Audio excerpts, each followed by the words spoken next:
একটা ক্লাসের মধ্যে অনেকগুলো মানুষ, প্রায় 60 জন মানুষ, এই 60 জন মানুষকে আমি বয়সের গড় অনুযায়ী ভাগ করতে চাই। এখন কিভাবে ভাগ করব? আমি মনে করি এদেরকে গ্রুপ বাই গ্রুপ করলাম। প্রত্যেক গ্রুপে বয়সের মানুষের বয়সের গড় কত, তারপর সম্পূর্ণ ক্লাসের মানুষের বয়সের গড় কত, এভারেজ কত, এটা আমি বের করতে চাই। যেমন মনে করো আমার বয়স হচ্ছে 30, আরেকজনের বয়স যদি হয় 40, তাহলে আমার দুজনের বয়সের গড় কত? আমার 30, আরেকজনের 40, তাহলে মিলাইলে কত হয়? 70। এখন আমি দুজনকে যদি বয়সটা সমান সমান ভাগে ধরতে চাই তাহলে কত হবে? একজনের 35 করে পাবো, তাই না? এখন আমারও বয়সের গড় 35, তারও বয়সের গড় 35। এটা একটা সংখ্যা, বয়সটা বাড়ানো কমানো সম্ভব না, তাহলে এটাকে বলা হয় এভারেজ বা গড়। এখন তোমার যদি অনেকগুলো মান দেওয়া থাকে এবং রেঞ্জ দেওয়া থাকে, রেঞ্জ মানে হচ্ছে যেমন এই যে বোর্ডের দিকে তাকাও, ধরো 25 থেকে 35 বছরের মানুষ কয়জন, এটা হচ্ছে এই যে এই গণসংখ্যার মধ্যে তুমি এটা খুঁজে পাবা যে কোন বয়সের মানুষ কয়জন, এটা গণসংখ্যার মধ্যে খুঁজে পাওয়া যাবে। তাহলে 25 থেকে 35 বছরের মানুষ হচ্ছে 5 জন, 35 থেকে 45 জনের মধ্যে আছে 10 জন, তোমরাও রেসপন্স করো। 45 থেকে 55 জনের মধ্যে আছে 55 থেকে 65 জনের মধ্যে আছে 30 জন, 65 থেকে 75 বছরের মধ্যে আছে 10 জন, 75 থেকে 85 বছর বয়সের মধ্যে আছে 5 জন। তাহলে টোটাল কতজন মানুষ আছে এটা একটু আমরা দেখি। 5 10 15 15 15 30, 30 20 50, 50 10 60, 60 আর 5 65। তাহলে টোটাল কতজন মানুষ আছে? 65। এটাকে প্রকাশ করা হয় n দিয়ে। কি দিয়ে? n দিয়ে। Okay fine. এবার দেখো শ্রেণী মধ্যমান জিনিসটা কি?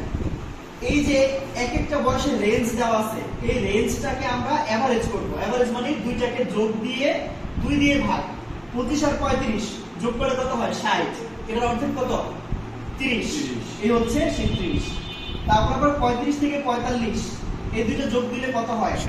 80। 80 এর অর্থের কত? 40। এইভাবে এই দুটো করে যোগ দিবা, 2 দিয়ে ভাগ দিবা, আবার এই দুটো যোগ দিবা, 2 দিয়ে ভাগ দিবা। তোমার কোনো কষ্ট নাই, কারণ কষ্ট হচ্ছে ক্যালকুলেটরে, তুমি খালি এটা দিবা। ওকে, গেল শ্রেণী মধ্যমান কিভাবে বের করা আমরা বুঝছি এটা। শ্রেণী মধ্যমান জিনিসটা একটু বুঝো। এই দুইটার মাঝখানের সংখ্যা কি?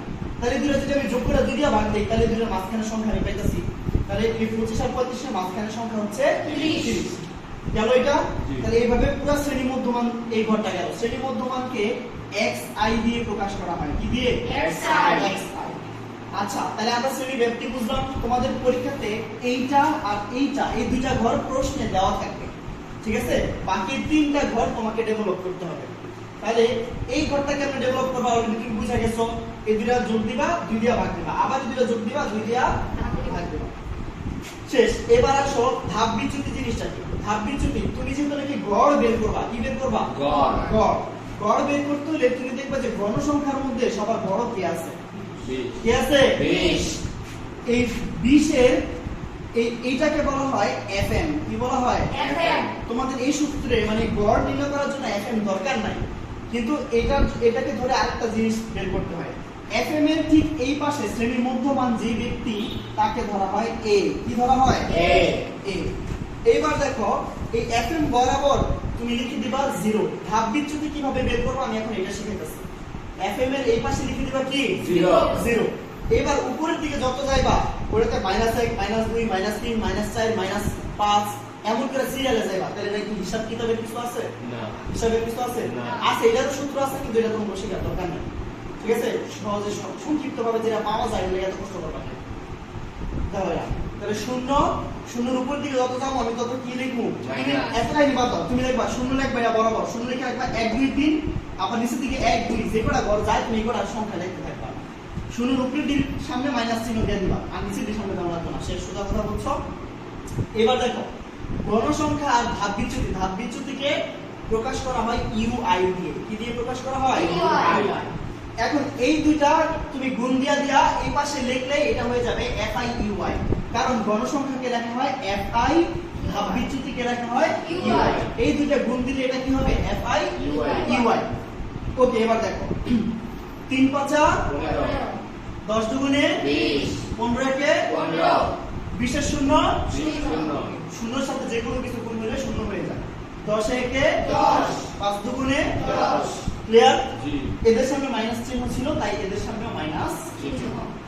এবার FIUI এর ঘরে যা আছে সবাইকে যোগ দিবা। কি করবা? যোগ। তোমার কষ্ট করতে হবে না, তুমি করবা কি ক্যালকুলেটরে মাইনাস চিহ্ন শুদ্ধ লিখবা, এটার জন্য তোমার সায়েন্টিফিক ক্যালকুলেটরটা ভালো হবে।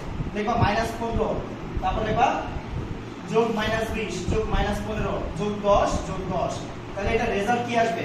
এটা রেজাল্টটা মানে যোগফল, এটাকে প্রকাশ করা একটা বিশেষ চিহ্ন দিয়ে। m আছে না, m এর mটাকে তুমি সরাই দিবা তাহলে হবে। এই যে ক্লিয়ার, এই চিহ্নটাকে বলা হয় সামেশন। কি বলা হয়? সামেশন। এই সামেশন দিয়ে বোঝায় সমষ্টি বা যোগফল। তাহলে এটার যোগফল কত আসতেছে? এর যোগফল আসতেছে, দেখো এটা তুমি পুরোটা যোগ দিলে আসবে -30। কি আসবে? -30। Summation fi ui equals to -30। বুঝা গেছে? মানে fi ui সবগুলা যোগফল হচ্ছে -30। ক্লিয়ার? তাহলে এখন সূত্রটার দিকে দেখো।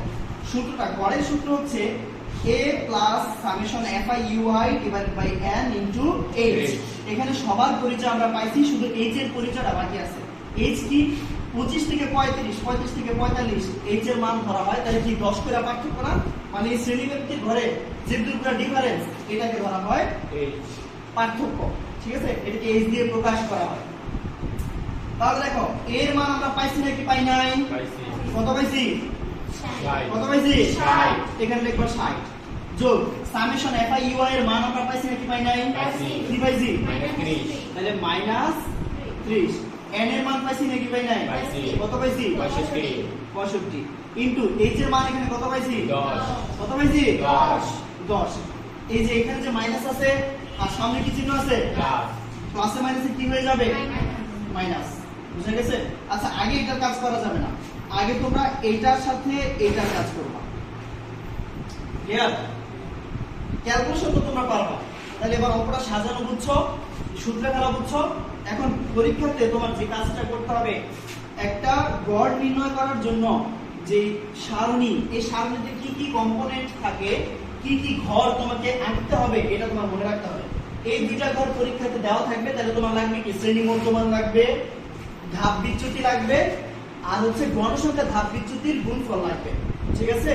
তাহলে তোমার টোটাল কলাম হচ্ছে কয়টা? 1 2 3 4 5টা। এই 5টা কলাম তুমি যদি আঁকতে পারো, আর এই সূত্রটা তোমাকে মুখস্থ রাখতে হবে। সূত্রটা কি? গড়ের সূত্রটি a plus summation fi ui divided by n into h। এটার মধ্যে মানগুলো লিখে দিবা, সংক্ষিপ্ত পদ্ধতিতে গড় নির্ণয় করা হয়ে যাবে। গড় নির্ণয়ের দুইটা সিস্টেম আছে, একটাকে বলা হয় শুধু গড় নির্ণয়, যেটা সূত্র হচ্ছে summation fi xi divided by n, আর আরেকটা হচ্ছে সংক্ষিপ্ত পদ্ধতিতে গড় নির্ণয়, এটা হচ্ছে এই যে এটা তোমাদেরকে এখন যেটা শেখানো হলো, এটাকে বলা হয় কি? সংক্ষিপ্ত পদ্ধতিতে গড় নির্ণয়। গড় নির্ণয় কিন্তু আরেকটা সূত্র আছে, ওটা হচ্ছে যে summation fi xi divided by n। ওটা কিন্তু আরো সহজ, ওটা একটু বলে দেই।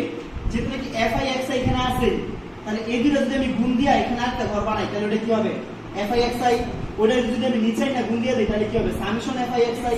তারপর এখানে তো গড় সংখ্যাতে আমি একটা n পাইতে আছি, ওই যে n এর মান, তাহলে এটা বসায় দিলে গড় নির্ণয় করা হয়ে যাবে। ঠিক আছে?